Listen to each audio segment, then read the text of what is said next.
En los pueblos donde el monte se traga la luz del sol y las casas se aprietan unas contra otras como buscando protección, existe una regla que nadie te dice, pero todos conocen.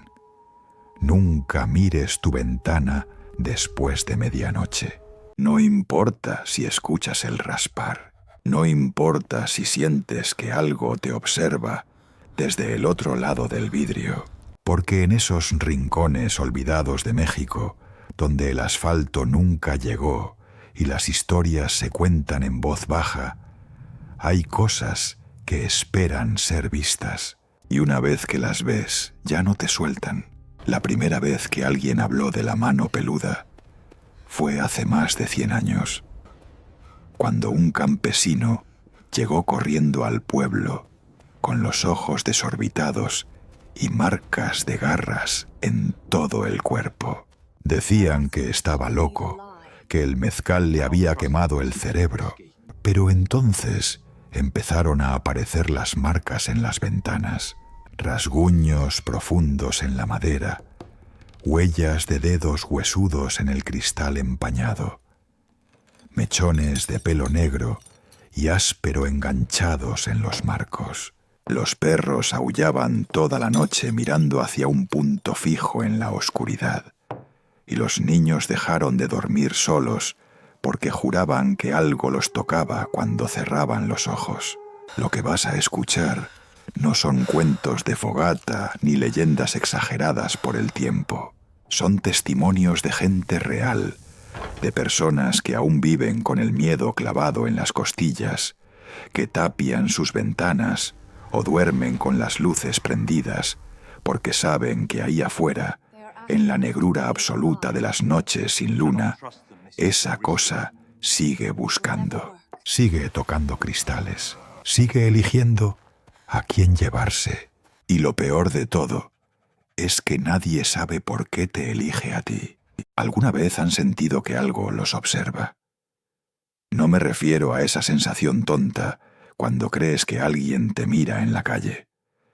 Hablo de esa certeza helada que te clava en el pecho, ese instinto animal que te grita que corras, aunque no sepas de qué. Yo sentí eso hace 3 años, y desde entonces no he vuelto a dormir con las cortinas abiertas. Es conmigo con quien comparto esta experiencia, y no me crean si no quieren, pero las marcas en mi ventana todavía están ahí. Vivo en un pueblo que ni siquiera aparece en los mapas de Google.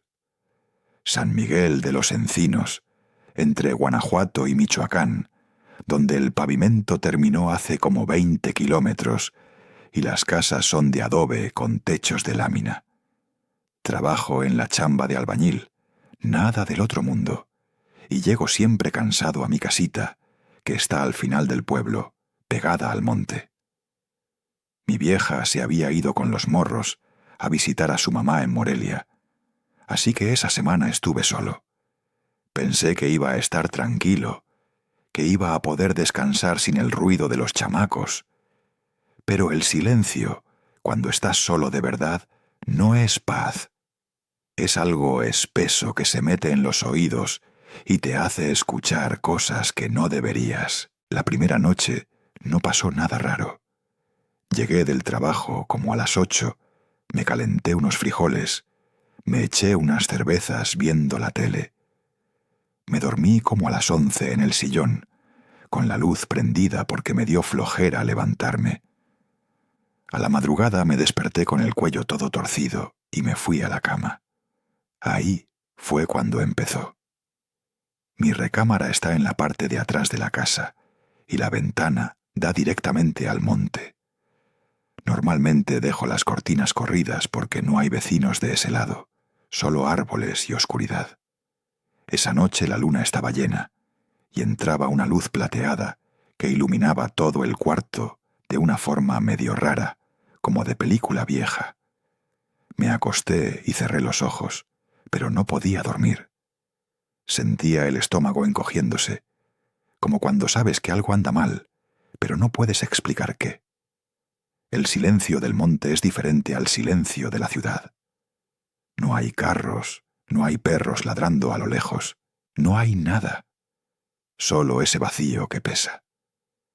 Me quedé ahí acostado como media hora, tratando de obligarme a dormir, cuando escuché el primer raspar.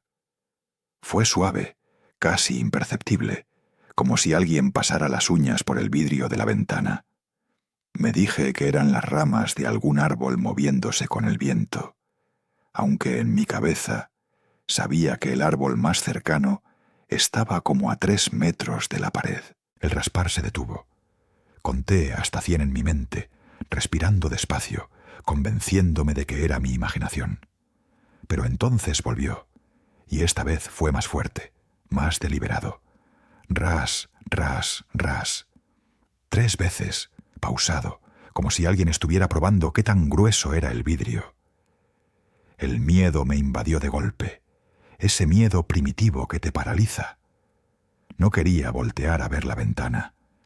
Cada fibra de mi cuerpo me gritaba que no mirara, que me quedara quieto, que tal vez si no me movía lo que sea que estuviera ahí se iría. Pero la curiosidad es más fuerte que el miedo, siempre lo es. Giré la cabeza lentamente hacia la ventana. Al principio no vi nada, solo el rectángulo plateado de luz de luna cortado por los barrotes de protección. Pero entonces la vi, una mano enorme, peluda, presionada contra el vidrio desde afuera. Los dedos eran largos, huesudos, con uñas amarillentas y curvadas como garras. El pelo era negro, grueso, cubriendo toda la palma y los nudillos. No era una mano de animal, eso lo supe de inmediato. Los dedos tenían articulaciones como las de un humano, pero deformadas, más largas de lo normal. La cosa más perturbadora era que la mano estaba completamente inmóvil, pegada al cristal, como esperando. No sé cuánto tiempo me quedé ahí paralizado mirándola. Pudieron ser segundos o minutos. El tiempo se volvió extraño. Mi corazón latía tan fuerte que sentía el pulso en las sienes. Quería gritar, pero mi garganta estaba cerrada. Quería correr, pero mis piernas no respondían. La mano seguía ahí, presionando el vidrio, y entonces los dedos empezaron a moverse. Lentamente, deliberadamente, comenzó a rascar. El sonido era agudo, penetrante, el tipo de sonido que te taladra los dientes. Las uñas dejaban marcas blancas en el cristal, que se iban borrando conforme los dedos se movían. Finalmente, algo en mí se rompió y pude moverme. Me levanté de un salto, tropezando con las cobijas, y corrí a prender la luz del cuarto. Cuando el foco se encendió y volteé hacia la ventana, la mano ya no estaba. Solo quedaba el vidrio empañado y las marcas reales, profundas, que habían raspado la capa exterior del cristal. Me acerqué temblando, con la respiración entrecortada. Las marcas formaban líneas paralelas, 5 líneas que bajaban desde arriba, exactamente del ancho de dedos. Toqué el vidrio y estaba frío, más frío de lo normal, como si hubiera estado en contacto con algo helado. No dormí el resto de la noche. Me quedé sentado en la sala con todas las luces prendidas, un cuchillo de cocina en las manos, esperando. Cuando amaneció, salí a revisar afuera de la ventana. El suelo era tierra suelta, y ahí estaban las huellas. No eran huellas de zapatos ni de patas de animal. Eran marcas de manos, 5 dedos largos clavados en la tierra, como si algo hubiera estado agachado ahí, observándome durante quién sabe cuánto tiempo. La distancia entre cada huella sugería que lo que fuera que dejó esas marcas era enorme, o se movía de una forma que no era natural. Llamé a mi compadre Chuy esa mañana. Le conté todo y se rió al principio. Pensó que era broma o que había tomado de más. Pero cuando vino a la casa y vio las marcas en el vidrio y las huellas en la tierra, su cara cambió. Me dijo en voz baja, casi susurrando: «La mano peluda, compa». Yo pensé que eran puras cosas de viejos locos, leyendas para asustar a los morros. Pero mi tío la vio hace años y nunca volvió a ser el mismo. Me explicó que era una entidad, algo que arrastraba los pies por los pueblos de noche, buscando casas donde hubiera alguien solo, alguien vulnerable, que una vez que te escogía, volvía.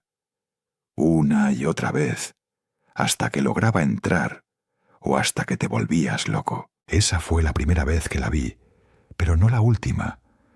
Las siguientes noches siguió apareciendo, siempre a la misma hora, siempre en la misma ventana. Tapé el vidrio con cartones, con cobijas, con lo que pude encontrar, pero igual escuchaba el raspar, igual sentía esa presencia. Mi vieja regresó y le dije que me había caído una gotera en el cuarto, por eso había tapado la ventana. No le conté la verdad, porque sabía que pensaría que estaba loco. Tal vez lo estoy. Tal vez todo esto está en mi cabeza, y las marcas las hice yo mismo sonámbulo. Pero en el fondo, en ese lugar donde guardamos las verdades que dan miedo, yo sé lo que vi. Y sé que sigue ahí afuera, esperando. Después de lo que me pasó, empecé a hacer preguntas. No de manera abierta, porque la gente del pueblo te mira raro si andas preguntando por cosas que se supone no existen. Pero en las cantinas, cuando el mezcal afloja las lenguas, en las cocinas de las comadres cuando se juntan a hacer tamales, ahí es donde las historias salen. Y lo que descubrí me heló la sangre más que ver esa mano en mi ventana. Porque la mano peluda no es algo nuevo, no es invento de Internet ni leyenda reciente. Esta cosa lleva generaciones cazando en nuestros pueblos, y cada familia guarda su versión de por qué existe. Don Evaristo, el más viejo del pueblo, tiene 92 años y una memoria que asusta. Cuando le pregunté por la mano peluda, sus ojos se pusieron vidriosos y me dijo que se sentara, que esa historia no se cuenta de pie. Me contó que cuando él era un morro, allá por el año 1930 y tantos, su abuelo le había contado lo que pasó en el pueblo en el siglo XIX. Había un hombre, un hacendado rico llamado don Fermín Ibarra, dueño de tierras y ganado, casado con una mujer muy hermosa de la capital. Pero don Fermín tenía un secreto. Le gustaba acechar a las muchachas del pueblo, especialmente a las que trabajaban en su hacienda. Las espiaba por las ventanas de noche, tocaba a los cristales para asustarlas, dejaba marcas en las puertas de sus casas. Las familias sabían lo que pasaba, pero nadie se atrevía a decir nada, porque don Fermín controlaba todo. Hasta que una noche se pasó de listo y entró a la casa de una muchacha que vivía sola, hija de una curandera, que todos decían tenía tratos con cosas oscuras. La muchacha gritó. Sus hermanos llegaron corriendo y encontraron a don Fermín adentro, con las manos extendidas hacia ella. La furia del pueblo explotó esa noche. Los hombres lo sacaron a rastras de la casa, lo arrastraron hasta el monte, y ahí hicieron algo que ni siquiera don Evaristo quiso decirme con detalles. Solo me dijo que le quitaron la piel de las manos, que le arrancaron cada pedazo de carne mientras seguía vivo, que dejaron sus manos expuestas como advertencia de lo que le pasa a los depredadores. Pero la curandera, la madre de la muchacha, le echó una maldición antes de que muriera. Le dijo que sus manos seguirían buscando, que seguiría acechando ventanas y espiando casas, que nunca iba a descansar hasta que cobrara lo que le habían quitado. Don Fermín murió gritando y lo enterraron sin nombre en una fosa poco profunda en el monte. A los 3 días empezaron las apariciones. Ventanas raspadas, huellas en la tierra, una mano peluda y deforme que tocaba a cristales en la madrugada. La gente que la veía decía que los dedos estaban en carne viva, sin piel, pero cubiertos de pelo negro, que crecía de la carne expuesta, como si el cuerpo tratara de cubrirse la herida, pero no pudiera hacerlo correctamente. Esa es la versión que cuenta don Evaristo, pero la comadre Refugio, que es de otro rancho más al norte, me contó algo diferente. Según ella, la mano peluda no es de un hombre, sino de algo más antiguo, algo que estaba aquí antes de que llegaran los españoles. Me dijo que su bisabuela era indígena, de las últimas que hablaban la lengua original, y que ella le contó de una criatura del monte que castigaba a los que violaban las reglas sagradas. Esta criatura tenía forma humana, pero estaba cubierta de pelo como animal, y tenía manos tan grandes que podía arrancar árboles del suelo. Cuando los conquistadores llegaron y empezaron a destruir los templos, a violar las tierras sagradas, la criatura se enfureció, pero no pudo detenerlos. Se dice que hizo un pacto con los espíritus del inframundo para seguir existiendo, para seguir castigando, pero el pacto la condenó a vivir solo como pedazos, como manos separadas del cuerpo que buscan venganza eterna. Hay otra versión que escuché del padre Olegario, el cura del pueblo de al lado. Él me dijo que no cree en leyendas paganas, que esas son supersticiones, pero que sí cree en el demonio y sus manifestaciones. Me contó que hace como 40 años vino un circo ambulante al pueblo, de esos que traían animales y fenómenos de la naturaleza.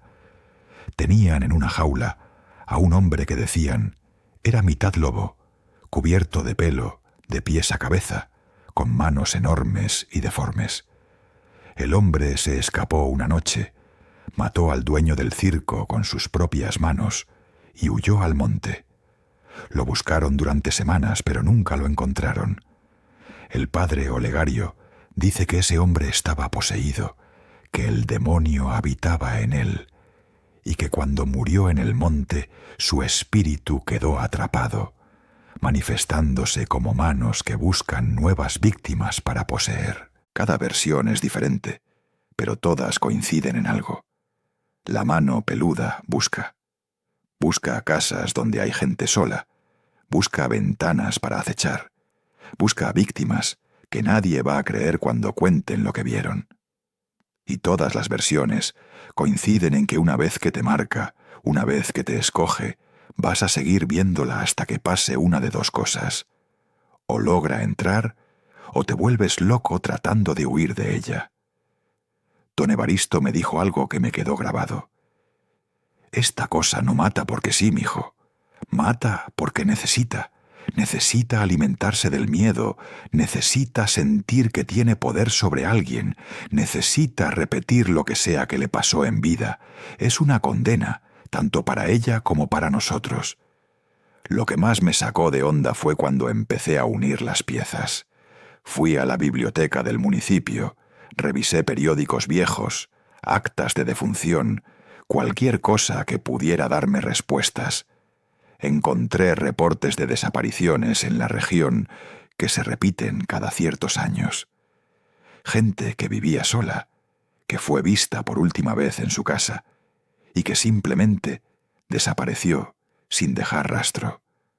Las familias reportaban que días antes de la desaparición, la persona decía que alguien tocaba sus ventanas de noche, que veía sombras, que escuchaba rasguños.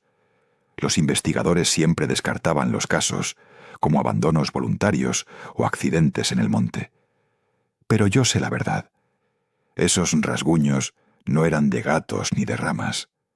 Esas sombras no eran de ladrones. Era ella marcando a su próxima víctima. Entonces, ¿cuál es la versión real? ¿Fue don Fermín el hacendado despellejado? ¿Es una criatura prehispánica condenada por los dioses? ¿Es el espíritu de un hombre lobo poseído? Honestamente, ya no sé si importa. Lo único que importa es que existe, que está ahí afuera, y que los orígenes no cambian el presente. La mano peluda sigue apareciendo. sigue tocando ventanas, sigue eligiendo víctimas, y conocer su origen no me ha ayudado a dormir mejor. Si acaso, ahora sé que no estoy lidiando con algo que pueda ser razonado o negociado. Estoy lidiando con una maldición que tiene raíces tan profundas que atraviesan generaciones, y eso me aterroriza más que cualquier explicación. Una cosa es que te pase a ti, que te despiertes en la madrugada y veas algo que no debería estar ahí, que sientas ese miedo que te paraliza. Puedes decirte que fue un sueño, que fue el alcohol, que tu cabeza te está jugando chueco. Pero cuando empiezas a escuchar que le pasó a otros, cuando los detalles coinciden de formas que no pueden ser casualidad, ahí es cuando el miedo se transforma en algo peor, en certeza. Y la certeza de que esa cosa es real, que está ahí afuera eligiendo víctimas, es más aterradora que cualquier duda. El primer testimonio que busqué fue el de don Refugio. Es un señor de 60 y tantos años, repartidor de refrescos, que maneja su camioneta por todos los ranchos de la región. Lo conocen todos porque es de esas personas que siempre tiene una sonrisa y una palabra amable. Pero cuando le mencioné la mano peluda, su cara cambió completamente. Se puso serio, me pidió que nos sentáramos en la parte de atrás de su camioneta, donde nadie pudiera escucharnos. Me contó que hace como 5 años, regresando de una entrega nocturna por el camino que va hacia la sierra, se le ponchó una llanta cerca del kilómetro 42. Era como la 1 de la mañana, no había luna, y la oscuridad era de esas que no te dejan ver ni tu mano frente a la cara. Don Refugio bajó de la camioneta con su lámpara y empezó a cambiar la llanta. El silencio era absoluto. Solo se escuchaba el viento moviendo los matorrales y el sonido metálico de la llave de cruz contra las tuercas. Terminó de cambiar la llanta como en 20 minutos, aventó las herramientas en la caja de la camioneta y cuando se subió a la cabina para arrancar, vio algo en el espejo retrovisor. Una mano enorme, peluda, presionada contra la ventana trasera de la cabina, del lado de adentro. Los dedos estaban extendidos contra el cristal, dejando marcas de humedad, y el pelo era tan tupido que parecía una piel de animal. Don Refugio me juró que sintió cómo se le paraba el corazón, que el aire se le atoró en la garganta. No volteó. Me dijo que cada instinto le gritaba que no mirara hacia atrás, que arrancara la camioneta y se fuera de ahí. Pisó el acelerador a fondo sin voltear, manejando como loco por el camino sinuoso, las llantas rechinando en las curvas. Siguió manejando hasta que llegó a un Oxxo iluminado como a 30 kilómetros de ahí. Se estacionó bajo la luz blanca de los anuncios y finalmente se atrevió a voltear. No había nada en la parte de atrás, pero cuando bajó a revisar la ventana trasera, ahí estaban las marcas. 5 líneas gruesas de humedad en el cristal, del tamaño de dedos, con pedazos de pelo negro pegados al vidrio. Don Refugio me mostró fotos que tomó esa noche con su celular. Las marcas eran inconfundibles y el pelo, ese pelo grueso y oscuro, seguía pegado al cristal semanas después, hasta que se lo quitó con una navaja.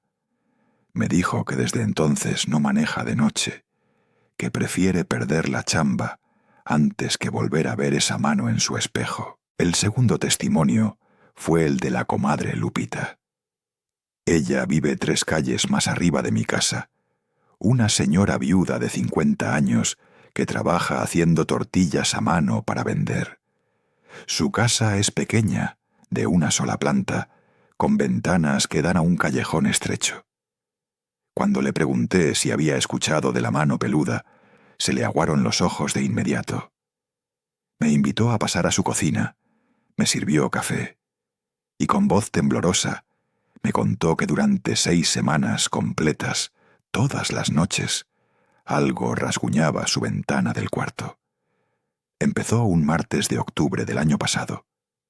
Se había quedado dormida temprano porque estaba enferma de gripa, y como a las 3 de la mañana la despertó un sonido. Un raspar lento, deliberado, que venía del vidrio de su ventana. Al principio pensó que era un gato o algún animal buscando refugio, pero cuando prendió la luz y se asomó, no había nada afuera. El raspar se detuvo en cuanto la luz se encendió. Apagó la luz y se volvió a acostar, pero apenas cerró los ojos, el raspar regresó. Esto se repitió toda la noche. Cada vez que encendía la luz, el sonido paraba. Cada vez que la apagaba, volvía. La comadre Lupita no durmió esa noche, y al día siguiente le contó a sus hijos, pero le dijeron que eran sus nervios, que estaba estresada. La segunda noche pasó lo mismo, y la tercera. Y así durante 42 noches seguidas me contó con precisión, porque las marcó en un calendario. Cada noche, sin falta, el raspar llegaba a las 3 de la mañana. La comadre Lupita dejó de dormir. Perdió como 10 kilos en esas 6 semanas. Se le caía el pelo, tenía ojeras hasta el piso. Sus hijos finalmente vinieron a quedarse con ella una noche para demostrarle que no pasaba nada. Y esa noche, a las 3 en punto, el raspar empezó. Los 3 lo escucharon. El hijo mayor corrió afuera con un bate, pero no había nadie. Revisaron todo el callejón, alumbraron con lámparas, no encontraron nada. Pero cuando regresaron al cuarto y revisaron la ventana desde adentro, el vidrio tenía marcas. Marcas frescas, profundas. 5 líneas paralelas que habían raspado la capa exterior del cristal. Y en el marco de la ventana, entre la madera y el vidrio, encontraron pelos. Pelos negros, gruesos, como de animal, pero con una textura que ningún animal que conocieran tenía. Los hijos de la comadre Lupita taparon la ventana con tablones de madera, clavaron todo, sellaron cada rendija. El raspar no volvió después de eso, pero la comadre Lupita me dijo algo que me dejó helado. Ella siente que sigue ahí afuera.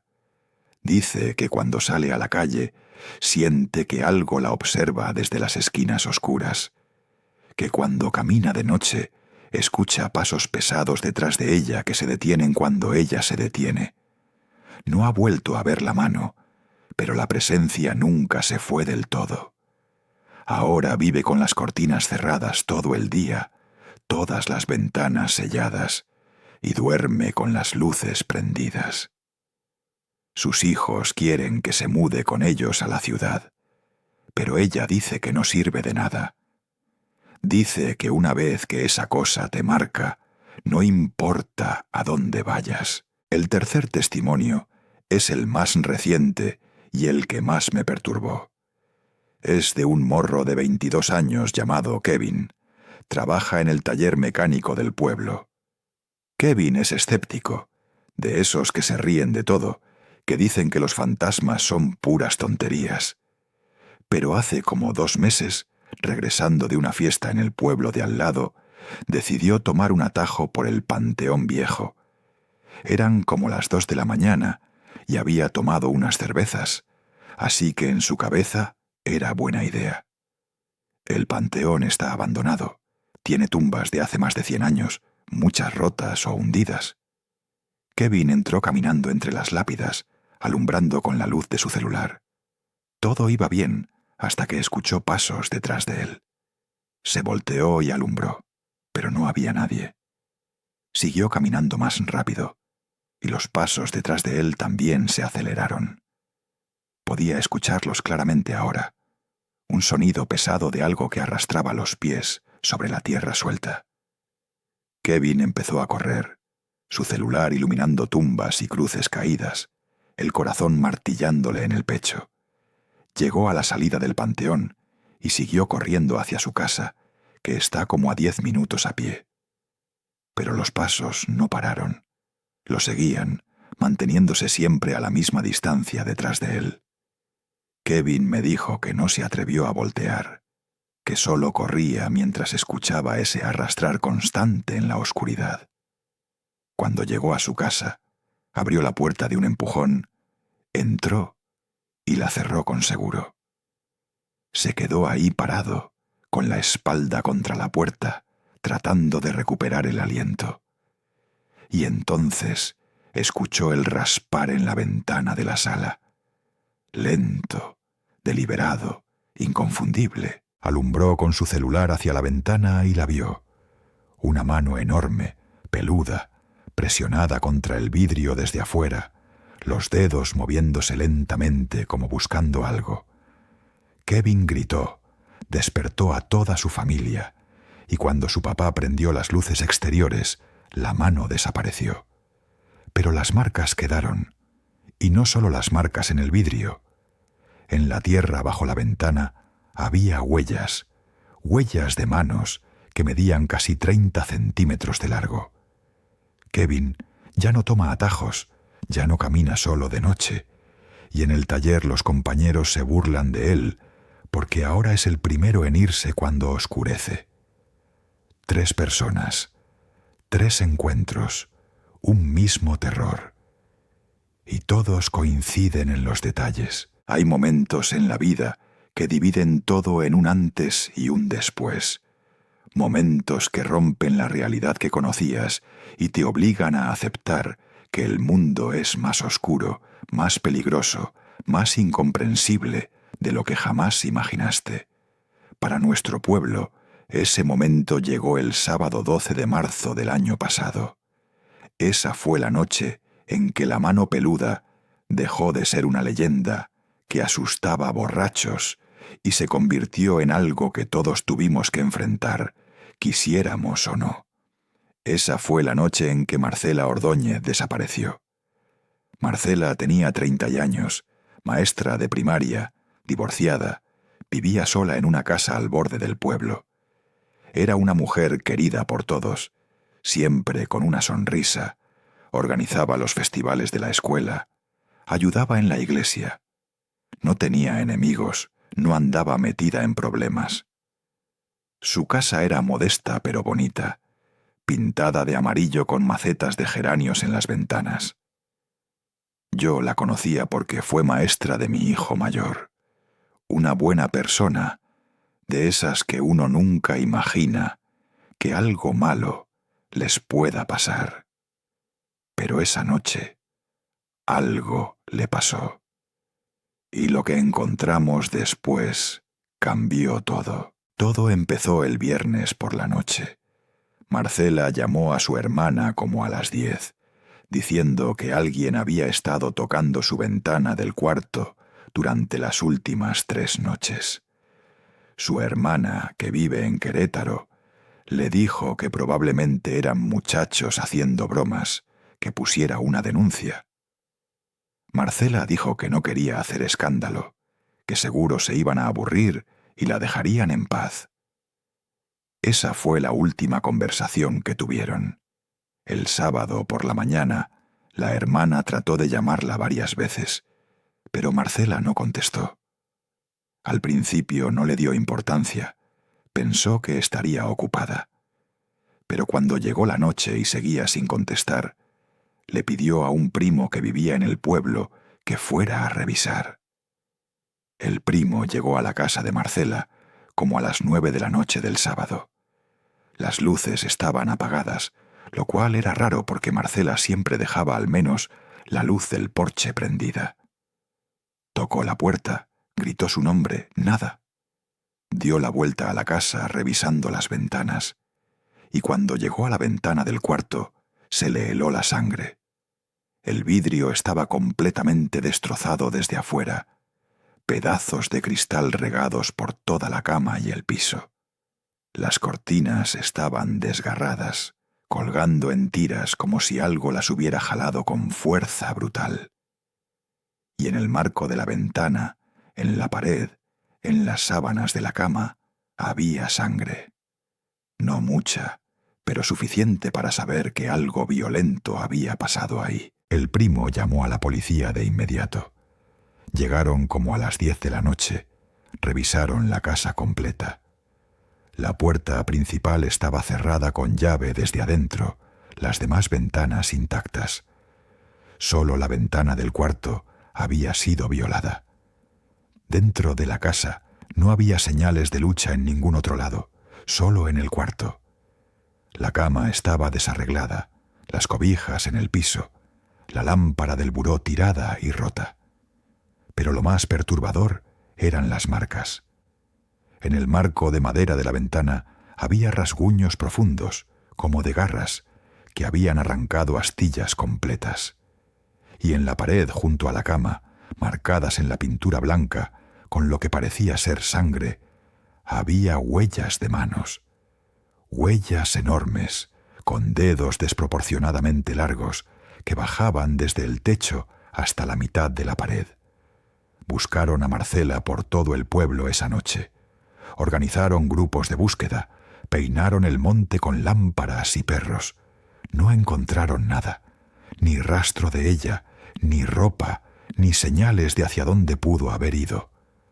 Los investigadores tomaron fotos de la escena, recogieron muestras de sangre, hicieron reportes. Dijeron que probablemente fue un secuestro, que alguien rompió la ventana y se la llevó. Pero las personas del pueblo sabíamos la verdad. Yo fui uno de los que participó en la búsqueda esa noche, y cuando vi las marcas en la ventana, cuando vi esas huellas de manos imposibles en la pared, supe exactamente qué había pasado. La mano peluda había dejado de solo asustar, había entrado. Pasaron 3 días de búsqueda intensiva. La historia salió en las noticias regionales, pusieron retenes en las carreteras, interrogaron a medio pueblo. La hermana de Marcela vino desde Querétaro destrozada, rogando que la encontraran. Pero conforme pasaban las horas, la esperanza se iba muriendo. El 4.º día, un campesino que andaba cortando leña en el monte como a 5 kilómetros del pueblo, encontró algo. Estaba en una zona espesa, donde los árboles crecen tan juntos que casi no entra la luz. Entre las raíces de un árbol viejo, medio cubierto de hojas y tierra, estaba el cuerpo de Marcela, o lo que quedaba de él. No voy a dar detalles gráficos, porque no quiero faltarle el respeto ni a ella ni a su familia. Pero lo que vi en las fotos que circularon, lo que escuché de los que encontraron el cuerpo, me quitó el sueño durante meses. Marcela no había sido solo asesinada, había sido destrozada. Los forenses dijeron que las heridas eran consistentes con ataques de animal, pero ningún animal conocido en la región. Las marcas en su piel eran de dedos, de manos que la habían arrastrado, desgarrado, despedazado. Y lo más perturbador era su expresión. Sus ojos estaban abiertos, congelados en un terror absoluto, la boca abierta, en un grito que nunca terminó. Los que vieron el cuerpo dijeron que parecía que había muerto de puro miedo antes de que las heridas físicas la mataran. El pueblo entró en pánico total después de eso. La gente dejó de salir de noche, todos taparon sus ventanas, instalaron rejas y alarmas. Las tiendas se quedaron sin candados y tablones, porque todos querían reforzar sus casas.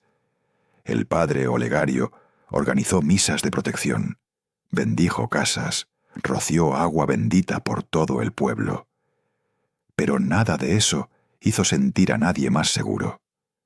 Porque todos sabíamos que si la mano peluda pudo llevarse a Marcela, una mujer que vivía en el pueblo rodeada de vecinos, entonces ninguno de nosotros estaba a salvo. Ninguna pared era lo suficientemente gruesa, ninguna bendición lo suficientemente fuerte. La investigación oficial concluyó que Marcela fue víctima de un ataque de animal salvaje, probablemente un puma o un oso que bajó de la sierra. Cerraron el caso después de 2 meses sin arrestos. Pero los que vivimos aquí, los que vimos las marcas, los que conocemos las historias, sabemos que eso es mentira.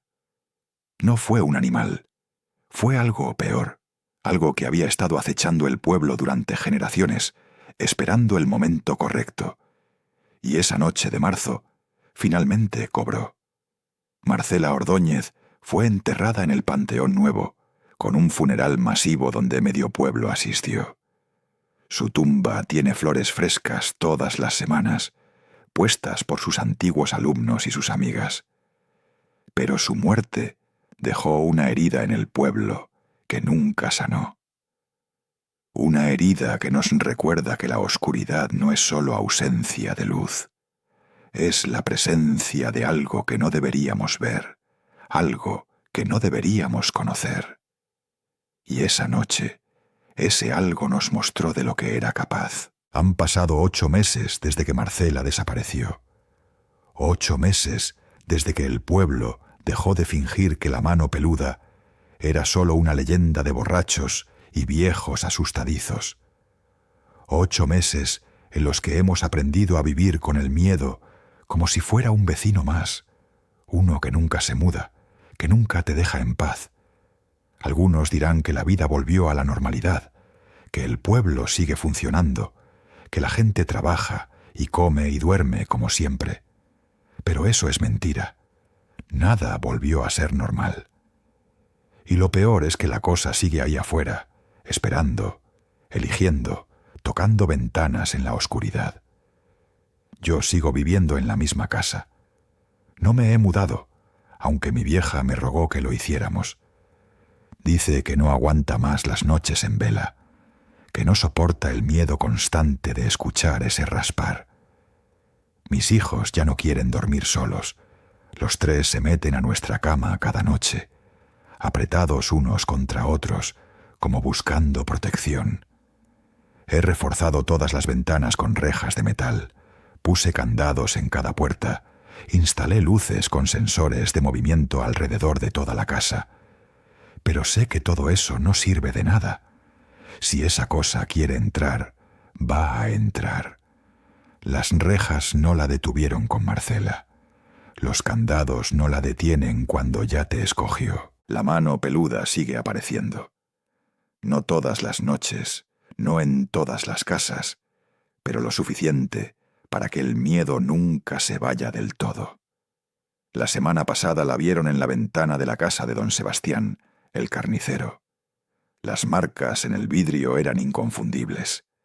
Hace 3 días, la comadre Estela juró que vio una sombra enorme moviéndose afuera de su cocina, con dedos largos que se arrastraban por la pared.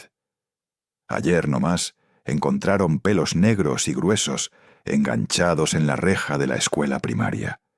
Cada reporte, cada avistamiento, cada marca nueva, es como una condena que nos recuerda que no estamos seguros, que nunca lo estaremos mientras vivamos aquí. He hablado con especialistas, con gente que se supone entiende de estas cosas. Llamé a un investigador paranormal de Guadalajara que vino con cámaras y grabadoras. Pasó 3 noches en el pueblo, grabando, tomando fotos, haciendo mediciones con aparatos que nunca había visto.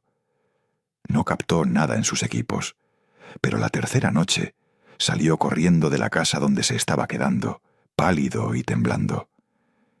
Dijo que algo había tocado su ventana, que había visto una silueta imposible moviéndose en la oscuridad. Se fue al día siguiente y nunca publicó su investigación. Llamé a un sacerdote de Morelia especializado en exorcismos.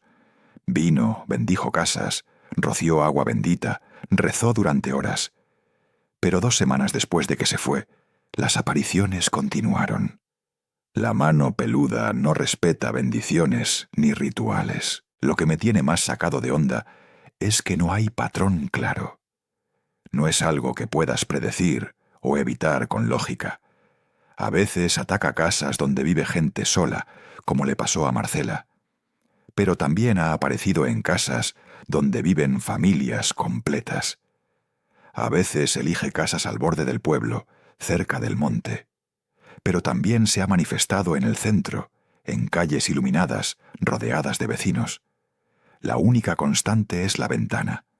Siempre busca una ventana, siempre en la noche, siempre cuando estás más vulnerable. Es como si supiera cuándo tienes miedo, cuándo estás solo, aunque haya gente a tu alrededor, cuando tu mente está más débil. Algunos dicen que deberíamos abandonar el pueblo, que deberíamos irnos todos a otro lado y dejar que el monte se trague estas casas malditas. Pero, ¿a dónde vamos? La mayoría de nosotros nacimos aquí. Nuestras familias llevan generaciones en este lugar. Nuestras tierras están aquí, nuestros trabajos, nuestros muertos enterrados en el panteón. No es tan fácil como empacar y largarse.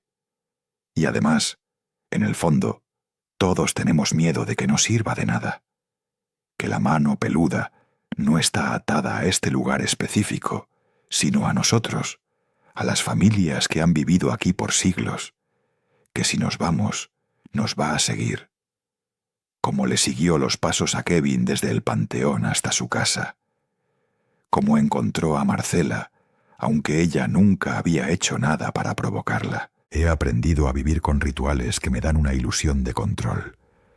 Reviso todas las ventanas antes de acostarme, 2 veces, 3 veces. Dejo luces prendidas en cada cuarto, aunque la cuenta de luz se haya triplicado. No permito que nadie en mi familia duerma solo. Evito mirar hacia las ventanas después de medianoche, porque tengo miedo de lo que pueda ver. Son pequeños actos de supervivencia que probablemente no significan nada, pero me ayudan a sentir que hago algo, que no estoy completamente indefenso ante algo que no puedo entender ni combatir. Mis vecinos tienen sus propios rituales. Algunos duermen con machetes bajo la cama, otros ponen sal en los marcos de las ventanas, otros rezan toda la noche con el rosario en las manos. Lo que me persigue más que el miedo mismo es la pregunta: ¿por qué? ¿Por qué existe esta cosa? ¿Qué quiere realmente? Si es el espíritu de don Fermín vengándose, ¿por qué ataca a gente que no tuvo nada que ver con su muerte? Si es una criatura antigua castigando transgresiones, ¿qué transgresiones cometimos nosotros? Si es una maldición familiar, ¿por qué afecta a familias que ni siquiera están relacionadas? He dado vueltas y vueltas a estas preguntas durante noches sin dormir, y la única respuesta que he encontrado es que tal vez no hay respuesta. Tal vez el horror no necesita justificación. Tal vez algunas cosas existen simplemente para atormentar, para cazar, para recordarnos que no somos los dueños de este mundo como creemos. Anoche, mientras escribía esto, escuché el raspar, suave al principio, casi imperceptible, viniendo de la ventana de la cocina. Mi corazón se detuvo. Me quedé paralizado en mi silla, el lápiz temblando en mi mano, escuchando ese sonido familiar que me hiela la sangre. Duró como 30 segundos. Luego paró. No me levanté a revisar. Ya sé lo que voy a encontrar. Las marcas en el vidrio, tal vez algunos pelos en el marco, el recordatorio de que sigo siendo observado, que la mano peluda no me ha olvidado, que sigue ahí afuera, esperando el momento correcto. No sé si ese momento va a llegar mañana, la próxima semana o en 10 años, pero sé que va a llegar. Así que aquí estoy, compartiendo esta historia con ustedes. No sé si me creen. Honestamente, no me importa si me creen o no. No estoy buscando validación ni ayuda. Estoy documentando esto porque necesito que alguien más sepa. Porque si algo me pasa, si una noche la mano peluda finalmente logra entrar y me lleva como se llevó a Marcela, quiero que haya un registro. Quiero que alguien sepa que esto es real, que no es invención, que no es locura. Que en los pueblos olvidados de México, donde las luces no llegan y las historias se cuentan en voz baja. Hay cosas que no deberían existir, pero existen. Hay manos que tocan ventanas. Hay dedos que rascan cristales. Hay ojos que te observan desde la oscuridad. Y si alguna vez se encuentran solos en la noche, en un lugar donde el silencio es tan espeso que pueden escuchar su propio corazón y oyen ese raspar en su ventana, no miren. Por el amor de Dios, no miren, porque una vez que la ven, una vez que esos dedos huesudos y peludos se graban en su memoria, ya no los va a dejar ir. Van a vivir como yo, como don Refugio, como la comadre Lupita, como todos los que hemos tenido el error de ver lo que no debíamos ver. Van a vivir con el miedo como compañero constante, esperando la noche en que finalmente venga por ustedes. La mano peluda sigue ahí afuera, y ahora ustedes lo saben también.